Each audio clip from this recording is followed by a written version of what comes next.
Coordination अभाव रोचे बोली आम जहाँ अनुभव करुँ निश्चय कोऑर्डिनेशन अभाव रोचे ना ना जदि निष्पत्ति नि एवं निष्पत्ति पुणी पुनर्विचार होची पुनर्विचार है यूटर्न होची तेणु कोऑर्डिनेशन अभाव बोली जना पड़ुछि सरकार प्रशासन भितर गैप तो मु तो पूरी कथा जदि कहबे पुरी रे जो पुरी म्युनिसिपालिटी अच्छी पुरी म्युनिसिपालिटी अवस्था जहाँ अच्छी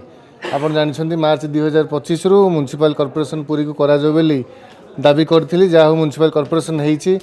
तार प्रक्रिया आरंभ हो विज्ञप्ति हो गला म्युनिसिपल कॉर्पोरेशन इलेक्शन हम बोली चिंता कराऊँच 9टी पंचायत अंतर्भुक्त हो 32टी वार्ड अच्छी भांगी भुंगी पाखापाखि 54 ରୁ 56टी वार्ड हबार योजना अच्छी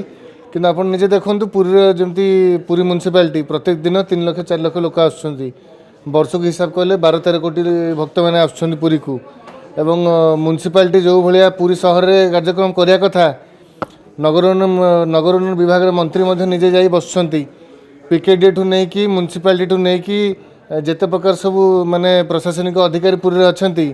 सरकार विभाग निष्पत्ति जहाँ मंत्री निष्पत्ति नौकरी ताकू कार्यकारी करूना ठीक से तेणु कोऑर्डिनेशन अभाव नुहे कौन कहवा।